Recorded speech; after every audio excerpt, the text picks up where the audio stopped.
Maison royale. Museo de la Casa Reales. Ce musée culturel est situé sur la rue La Dama, coin rue La Mercedes dans la zone coloniale de Saint-Domingue, République dominicaine. Le musée des Maisons royales a été créé à l'initiative du Dr Joaquín Balaguer pour apporter ensemble et exposer tout ce qui exprime la vie des Espagnols pendant la période espagnole de 1946. Son nom répond au nom d'origine des deux palais où il se trouve Maison royale.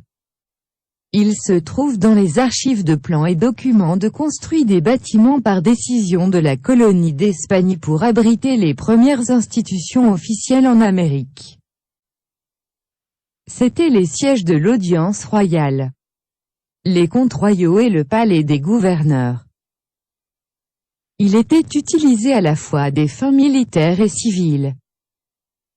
Cela a généré le surnom de capitainerie générale, qui était initialement considéré comme appelant les palais-musées des capitaines généraux. Ce bâtiment historique était le siège de l'audience royale et le palais des gouverneurs à l'époque coloniale, et il a également été utilisé au cours des 19e et 20e siècles comme palais du gouvernement du gouverneur Luis Ferrand en 1802 et 1809 à Rafael Leónidas Trujillo. Ils ont exercé le commandement à cet endroit. Le musée des Maisons royales ou palais royaux comme on l'appelait à l'époque coloniale, avait pour siège deux palais, qui datent du XVIe siècle. Ce palais royal fut construit par ordre de la couronne espagnole sous le règne de Fernando II de Aragon le 5 octobre 1511. Afin d'abriter les principaux bureaux du gouvernement de l'époque. Cela s'appelait la construction des maisons royales, car en elle se trouvait l'audience royale, qui était la première cour du Nouveau Monde. Elle a également été utilisée comme résidence des généraux et capitaines de l'époque. Ce second s'appelait le général de capitainerie. Ce bâtiment a servi de résidence à de nombreux personnages importants, tels que Nicolas de Ovando, Bartolomé Colón, entre autres, pendant de nombreuses années. Sa structure architecturale d'origine a subi de nombreux changements au cours de l'histoire. En 1807, le général français Louis Ferrand a donné au bâtiment un style français. Dans les dernières années de l'après-président Carlos Moral Languasco, quelques modifications ont été apportées pour pouvoir utiliser le bâtiment comme palais du gouvernement ou maison du gouvernement. Pendant le gouvernement de Rafael Leónidas Trujillo, d'autres modifications ont été faites en plâtre, pour pouvoir y placer des bureaux du gouvernement.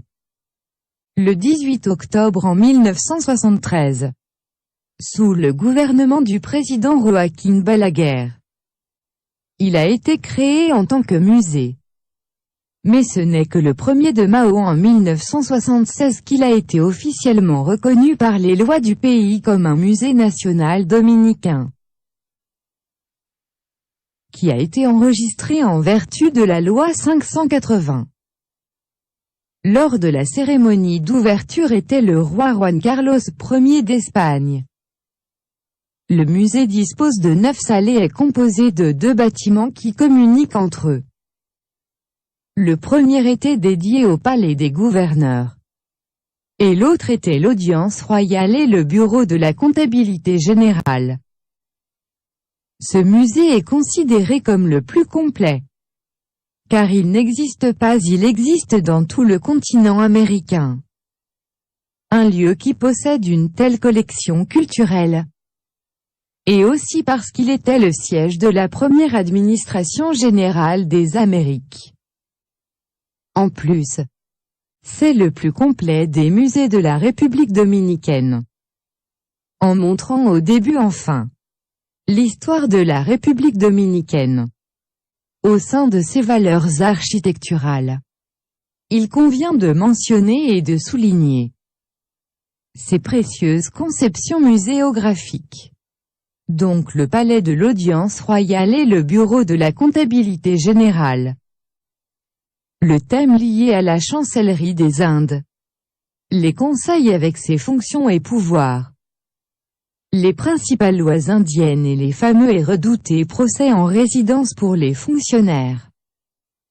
Ce bâtiment a été construit à l'époque coloniale basé sur la maçonnerie et les pierres de première qualité, avec un style gothique sabellin, mélangé avec la Renaissance plâtresque, et avec un aspect presque militaire. Des salles de musée. Le musée est divisé en 2 étages et plusieurs salles, respectivement, qui sont au premier étage.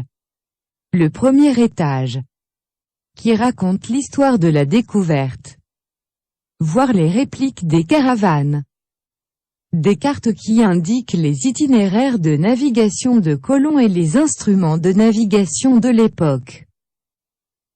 Aussi, des objets liés à la conquête et à la colonisation, comme un sucre-moulin, utilisé pour l'extraction du jus de canne. Ce domaine explique le développement de l'industrie sucrière comme principale ligne productive du pays depuis l'époque coloniale. Au deuxième étage se détachent les salles suivantes. La galerie du public et la galerie de la salle des armes.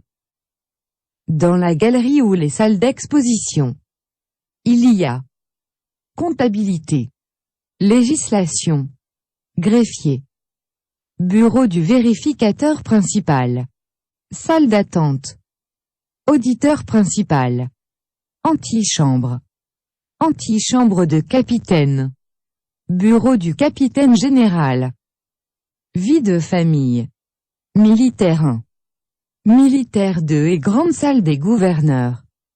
Le deuxième étage montre les environnements de la grande salle du trône et de la réception comme une salle de scène, située au même endroit où les autorités coloniales ont administré la justice, dont elles préservent la répartition des places occupées par le procureur, les avocats et les juges. Une salle au deuxième étage.